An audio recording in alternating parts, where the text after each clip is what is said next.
welcome to another pen video from me, Penultimate Dave. So I have here a special pilot pen, and you'll see here it's just a plain white box, but it gives an indication as to what it is. So it's a broad nib pen, and if I open this pen up, or open the box up I should say, you will see another box. And again, this is, as I mentioned, a special edition box. So this is what a pilot special edition pen will come in, and as you can see it's a limited edition. And if I open up the box, first off you see some instructions on, strange enough, how to open the box, and then second you get a Pilot Corporation of Europe, and it's a certificate or guarantee card. So I'll put that to one side, and then you have this little bit of foam which I'll put to one side, and then you have the pen, and this is a really lovely vanishing point. So if I take it out of the box here, you'll see this is the Crimson Sunrise, and I wasn't a fan of these vanishing points or the decimos. I had actually purchased a black with gold trim version, and I had been using it for, I believe, about a year.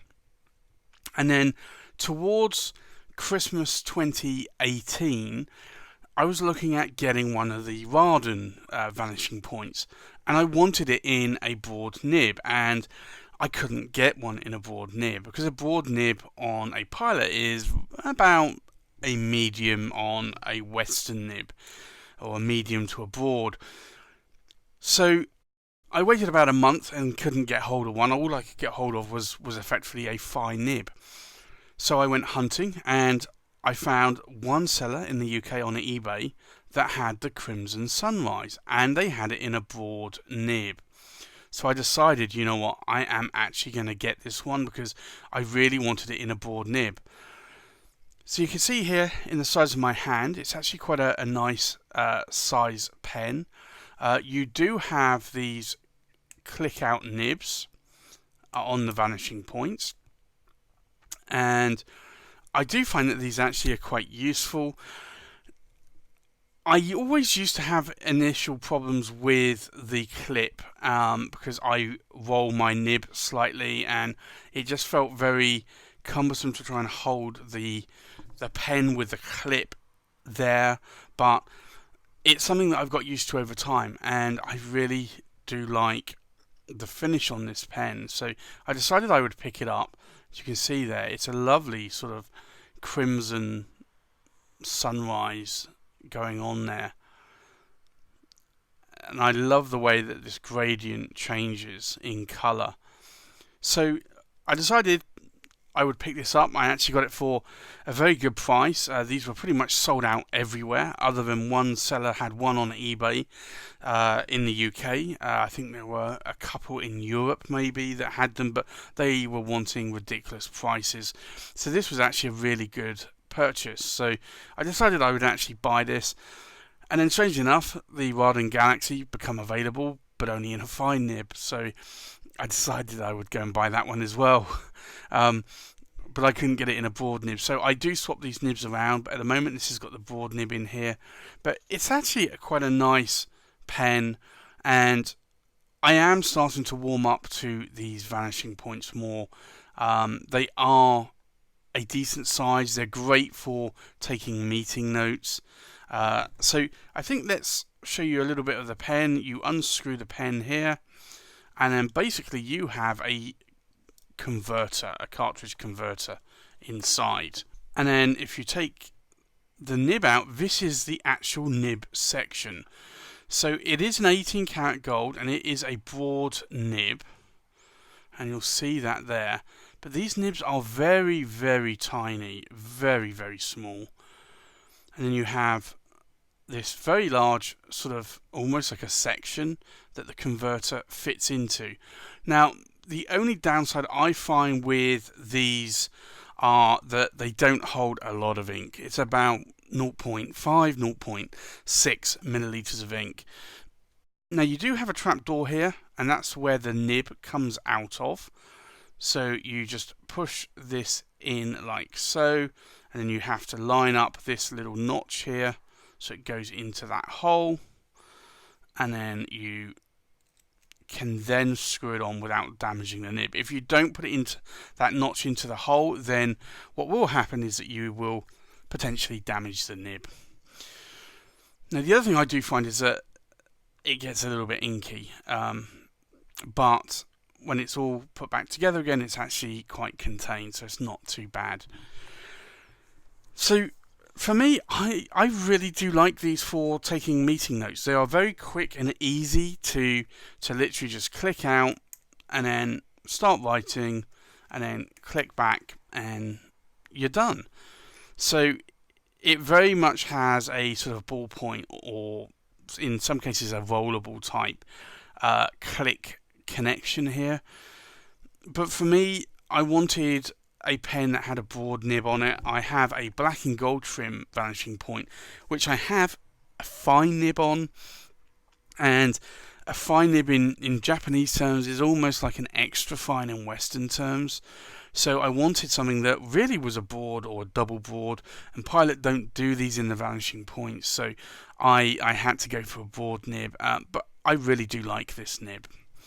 So I think let's do some size checks.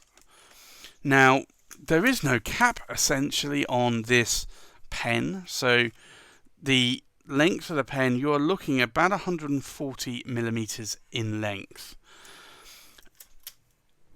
And then in terms of weight, let's have a look at the weight. This is inked up, and again, there is no cap.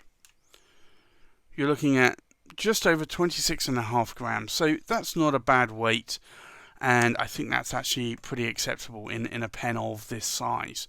But it does feel quite nice in the hand. The only thing that I don't like really are the clips and the little bit of a chrome section here. I tend to hold my Vanishing Points up a little bit higher. I know some people hold them up even higher still. I hold them here. I don't try to hold them on the chrome section. But for me, I really, really do like this. So I think let's do a comparison with other pens, and then we'll do a writing sample.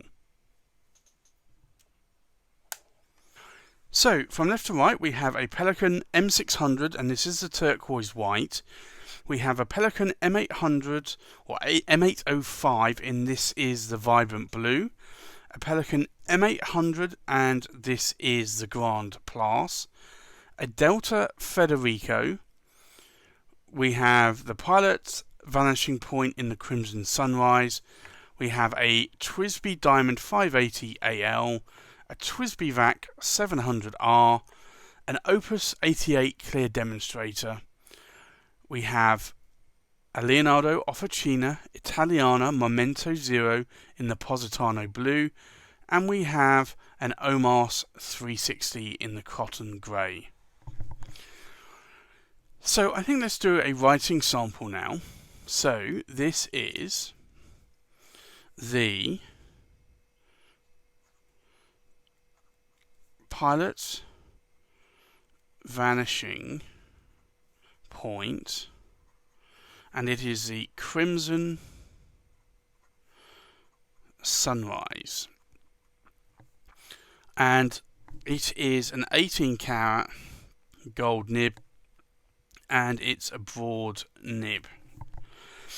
Now the ink in here today is Diamine Colt Pens Robert, and this is a lovely sort of pinkish reddish ink that will actually have a gold sheen on it. Now in terms of line widths, it's a broad nib, And although it's a broad Japanese nib, I would say that that is more of a medium nib, to be honest. A medium in terms of Western nibs. And you can see there that you're not going to get much more out of it when you apply much pressure.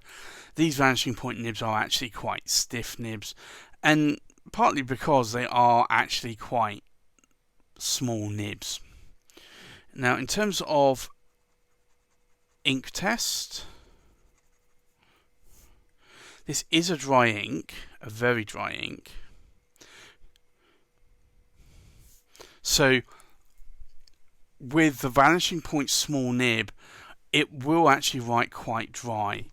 But for me, I actually like that. I don't want a super wet nib if I am just going to take some quick notes. So for me, that is actually quite a nice writer. Although typically I do like a lot more wetter nibs. But when I'm actually note taking and I need to change or turn the page, I actually do find when I'm in meetings that a drier nib like this is actually going to be much, much better. So that's the review of the Pilot Vanishing Point Crimson Sunrise. Thanks for watching. Please like, comment, subscribe, and I'll see you on the next pen video. Bye bye.